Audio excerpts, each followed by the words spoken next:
All right, welcome back. We're still at the 2016 Ohio EMS Conference presented by Ohio Health. Joining me now, Dr. Larry Mellick, one of the keynote speakers at the conference. Thank you so much for joining us. Appreciate it. And confirm with you are with the Medical College of Georgia at Augusta University, right? Cool. Yeah.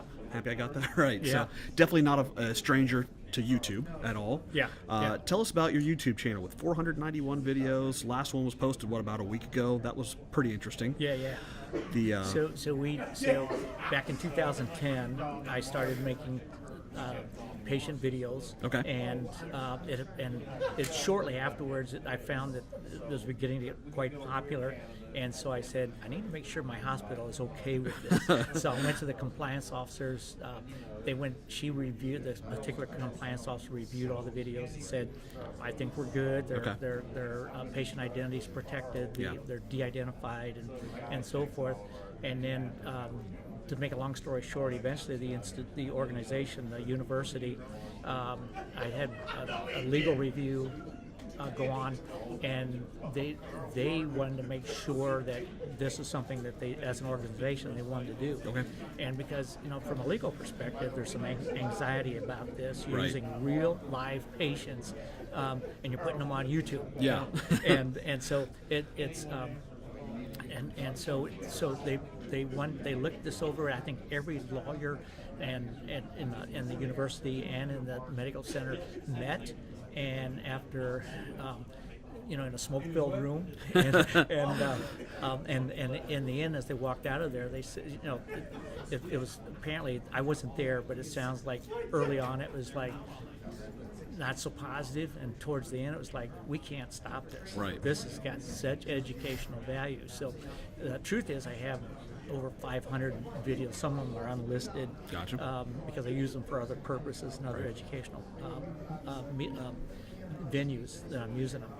But we're currently like 1.5 million hits a month. Wow. And have over 70,000 subscribers. No kidding. I've been called a YouTube rock star. I don't know what that means. but could definitely go a couple ways, It could be, yeah. But my whole agenda is education. Right. I'm a teacher, professor of emergency medicine, professor of pediatrics, and for me, the educational venue and the potential and the value is huge, and it's just not for doctors and emergency medicine residents. It really is the whole spectrum. It's the guy who's going for surgery, or the guy who's going to have a cardioversion of his atrial fibrillation, and he wants to know what it looks like to be cardioverted. It's the mother who's had a nursemaid's elbow in her child for the third time now. It's like, I can't go to the ER and sit for 3 hours just to have them reduce this, and the child goes home. Is there any way I can do it at home? It's for the medical student. It's for the medical student who is in his first year, and he or she, and they've been hitting the textbooks for hours and hours, and they're about ready to say, I can't take this anymore. They'll go on the YouTube channel and say, I know why I'm doing this. Gotcha. This is it's inspirational sort of Gotcha. thing. It's for the little rural ER that is being run by a PA or by a family medicine doctor who says, I've never done this procedure, and either I'm going to have to send this patient to the medical center 2 hours away or an hour away, or do the procedure myself. And so they go on, they look at the YouTube channel, and they'll say, I can do that. And they do the procedure. Right. And so it's those sort of testimonials is what I get all the time. Gotcha. From people who said, and so it's the entire spectrum of people. And then it even goes back to the individual who is like, I'm young, I'm not happy in college, I don't know what I want to be when I grow up. And I've had a number of people who said, I watched your videos, it immediately struck me, this is what I want to be, this is what I want to do. Gotcha. And I want to become a doctor, I want to become a paramedic, I want to become a nurse. Right. And so it's inspirational sort of thing to them too. And so that's the it's a spectrum Right. of people whose lives these videos touch. Right.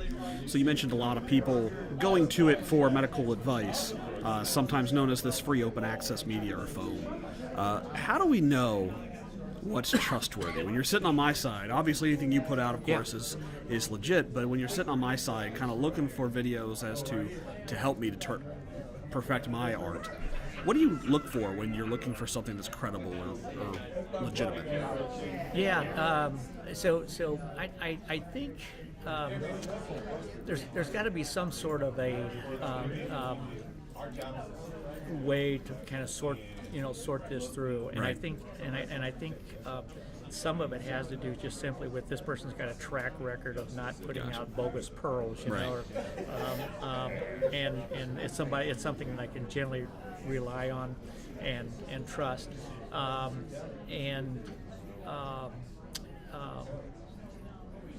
so I don't have any real easy answers on that, but if it doesn't match up with what the mainstream is saying about it, so I mean, in other words, watch the video, but also look to see what the textbooks say on how you do something, and if it seems like it's way out of line, or if it's not even following the usual standard, wearing gloves and sterile technique and wearing protective gear and all that sort of stuff, question whether or not it's something that is going to be reliable elsewhere. Now, that's not to say that some of my videos have the orthopedic residents who are like, please put on gloves. You're embarrassing us. And whoever's watching this on YouTube, please stop telling me that the person didn't have gloves on, sort of thing. So that's a good question. But I think the product eventually starts to speak for itself, and I think but obviously still being careful at what you're watching. Mm-hmm. Fair enough. So switching gears a little bit, you held a position within the FBI. Yes, I did. Correct? Yeah. Tell us a little bit about that position and what all you did with them. So basically, I was one of 3 full-time FBI physicians. I was still working as part of my department, and so for actually, I think in 2002 was when I was a department chairman, and we actually got a contract with the FBI for education and training. And then I eventually, after 7 years, grew weary of the administration stuff, and I stepped down. And then in 2004, they said, hey, at the FBI Academy, we're creating we need a doctor up here full time. We want to start a clinic. And I said, what the heck, it'd be an interesting life experience. I mean, I worked through it.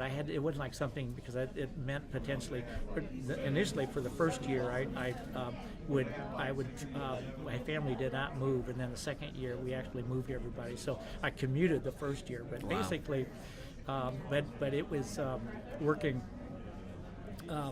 with the most of it was kind of a sports medicine type activity, and so working with the FBI agents in training, and so they would get hurt. I would do their sick calls, but if someone would get hurt or there was a gunshot accident or something like that, I was there for that. And then they also had the National Academy, where they would train law enforcement officers from all over the world. And would come there, and every once in a while you'd have an older law enforcement officer who would drop over and under the new stressful activities after they've been sitting at the desk for a long time. But I would also then I also worked with the hostage rescue team. So I would find myself sometimes in places and things and doing stuff like, what am I doing here? And so it's really some fascinating life experiences, and they're great.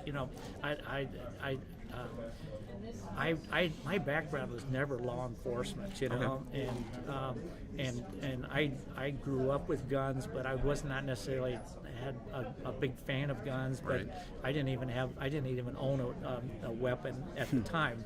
But they just accepted me. I mean, they took me to the firing range and had me out there, with a FBI marksman training on shooting and going through their whole spectrum of weapons that they use, if I the hostage rescue team would on rare occasion when I would travel with them, they'd say, "We're going to the firing range. Come on, if something bad goes down, we want to know you can shoot Fair a gun." enough, yeah. Sort of thing. So I find myself at the firing range with the Navy SEALs of the FBI. No kidding. It's like, Wow. yeah, like, what am I doing here? So, so it was an actually fascinating life experience.